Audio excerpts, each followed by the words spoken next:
Podcast Network Asia.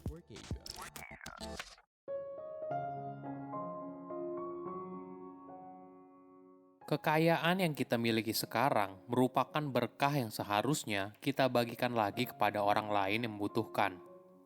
Halo semuanya, nama saya Michael. Selamat datang di podcast saya, Sikutu Buku. Kali ini saya akan bahas kisah inspiratif dari Muhammad Yusuf Hamka. Dari yang awalnya pedagang es mambo, kini menjadi salah satu pemilik dari perusahaan jalan tol dalam kota di Indonesia. Sebagai informasi, podcast Sekutu Buku sekarang bergabung dengan Podcast Network Asia dan Podmetrics loh. Sebelum kita mulai, buat kalian yang mau support podcast ini agar terus berkarya, caranya gampang banget. Kalian cukup klik follow. Dukungan kalian membantu banget supaya kita bisa rutin posting dan bersama-sama belajar di podcast ini. Yusuf Hamka lahir pada tahun 1957 dan dilahirkan dalam keluarga yang sederhana. Yusuf kecil banyak menghabiskan waktu di pinggiran kota Jakarta. Ibunya merupakan seorang guru dan ayahnya merupakan seorang dosen. Waktu kecil, dia diberikan uang jajan yang terbatas. Yusuf bercerita, dulu dia harus menabung hingga seminggu untuk membeli es lilin.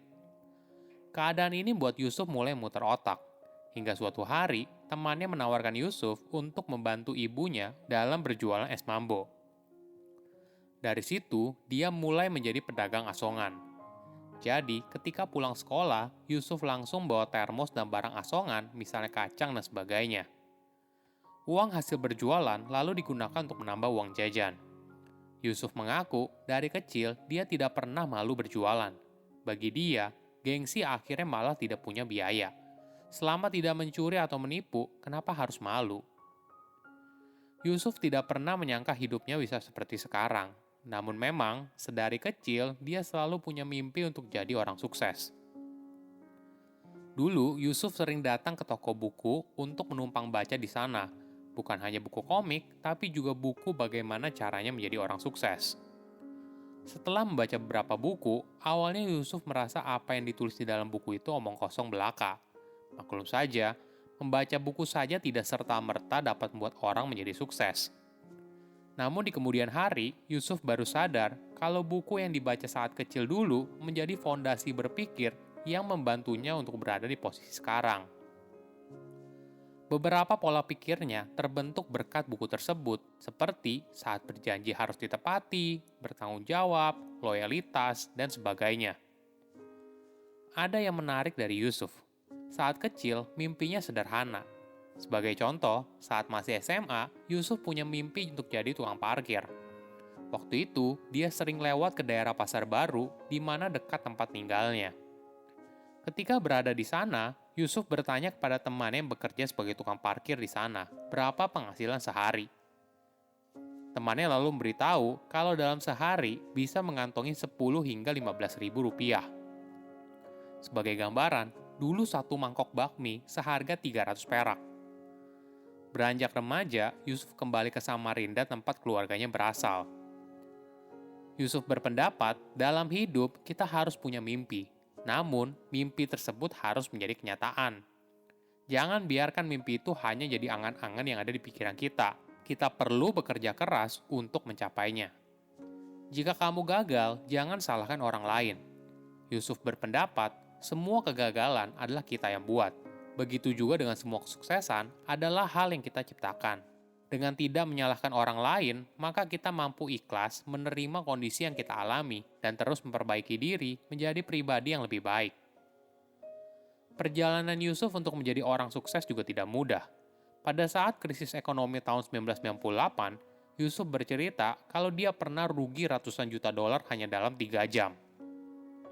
Seketika, harta yang telah dibangun susah payah ludes semua. Yusuf merasa sangat terpukul, tatapannya kosong, hingga tidak tahu harus apa. Dia lalu berdoa dan memohon untuk diberikan kesempatan lagi dan tubuh yang sehat. Yusuf juga mengaku beruntung, saat itu istrinya yang disebut sebagai malaikat terus mendukung dirinya yang sudah goyah. Istrinya menguatkan hati Yusuf dan mendorongnya untuk mulai lagi dari awal. Dari situ, Yusuf pun terus bangkit. Hingga akhirnya, Suatu hari, dia mendapat kepercayaan untuk menjadi direktur utama di PT Citra Marga Nusapala Persada Tbk. Dari situ, karirnya terus moncer hingga menjadi pemilik dari perusahaan tersebut dengan menjadi pemegang saham mayoritas. Bukan hanya kaya raya, Yusuf merupakan sosok yang dermawan. Dia selalu mengingatkan kalau apapun yang dimiliki saat ini berkat pemberian Tuhan Yang Maha Esa. Sebagai gambaran, sejak tahun 2011, Yusuf selalu menggelar acara buka puasa gratis selama bulan suci Ramadan. Namun, sejak berusia 60 tahun, Yusuf tersadarkan kalau beramal jangan hanya di bulan Ramadan saja. Padahal rezeki yang diterima oleh Yusuf dinikmatinya setiap hari. Berbekal pemikiran tersebut, Yusuf lalu berencana untuk beramal setiap hari melalui nasi kuning. Menu ini dipilihnya karena teringat perjuangan ibunya dulu saat berdagang nasi kuning seharga Rp3.000 di Samarinda. Ini merupakan cara Yusuf menghargai jasa orang tuanya dan bernostalgia. Jadi, melalui warung pojok halal, Yusuf menjual nasi kuning, sayur, dan lauk pauk. Disediakan juga gelas dan dispenser untuk mengambil air minum sendiri.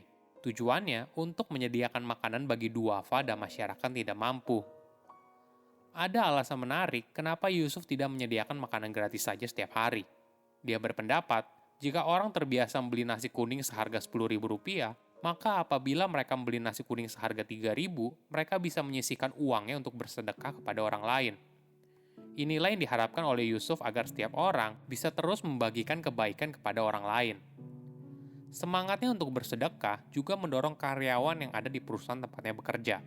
Sebagai contoh, karyawan di perusahaannya juga bersedia meluangkan waktu untuk melayani pembeli di warung pojok halal. Bukan hanya itu, aksi yang dilakukan oleh Yusuf juga mendorong orang lain untuk bersedekah. Misalnya, ada yang beli nasi kuning dengan harga Rp50.000, sisanya digunakan untuk bersedekah dan bisa dimanfaatkan sebagai operasional warung. Padahal, Yusuf sudah menyiapkan dana awal sebesar 2 miliar untuk operasional warung selama setahun. Namun, selama 4 bulan berjalan, dia baru mengeluarkan uang Rp10 juta karena operasional warung lebih banyak ditopang oleh sumbangan berbagai pihak. Menariknya, nasi kuning yang dijual di warung pojok halal tidak dibuat sendiri, tapi dibeli dari warung sekitar. Yusuf berpendapat, kita awalnya memang niat bersedekah, tapi warung di sekitar punya tujuan untuk mencari makan. Oleh karena itu, Yusuf tidak ingin warung miliknya malah menjadi saingan bagi warung di sekitar. Justru, seharusnya bisa menjadi berkah bagi pedagang warung sekitar. Itulah yang dilakukan oleh Yusuf. Secara bergantian, nasi kuning dan lauk pauk akan dipasok dari warung sekitar. Apabila di hari tersebut nasi kuningnya belum habis, maka sisanya lalu dibungkus dan dibagikan kepada masyarakat yang berada di lampu merah dan kolong jembatan. Kedermawanan Yusuf tidak berhenti sampai di situ. Yusuf punya mimpi besar lainnya, yaitu membangun 1.000 masjid di Indonesia. Cita-cita mulia ini dimulai sejak tahun 2017. Saat itu, Yusuf membangun masjid di kolong tol layang Tanjung Priok. Proyek ini pun terus berlanjut di berbagai wilayah yang lain. Namun tentu saja, Yusuf sadar di usianya yang tidak lagi muda, belum tentu dia mampu menunaikan janjinya untuk membangun 1.000 masjid. Jadi, target 1.000 masjid itu bukan hanya membangun, tapi juga bisa diwujudkan melalui program renovasi masjid. Yusuf pun telah memberikan wasiat kepada anak-anak dan para cucu hingga cicitnya kelak agar meneruskan janjinya dalam mendirikan 1.000 masjid di seluruh Indonesia. Ini merupakan bentuk rasa terima kasih Yusuf atas berkah yang telah diterimanya selama ini. Kekayaan yang kita nikmati adalah berkah yang seharusnya dibagikan kepada orang lain yang membutuhkan. Bersedekah tidak akan membuat kita miskin, malah hidup kita akan jadi lebih bahagia. Saya undur diri, jangan lupa follow podcast Sikutu Buku. Bye-bye. Halo, di bulan Agustus ini, Podcast Network Asia akan merayakan ulang tahun yang kedua. Nantinya bukan cuma 1 atau 2, tapi 4 live stream yang akan diadakan di bulan ini. Semua ini kamu bisa tonton di Facebook page Podcast Network Asia mulai dari tanggal 5, 13, 20, dan 27 Agustus dari jam 5:30 sore.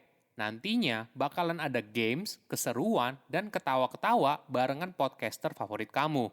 Gak ketinggalan juga, ada banyak hadiah dari Shure serta yang lainnya. Sampai ketemu ya. Yuk cek linknya di kolom deskripsi.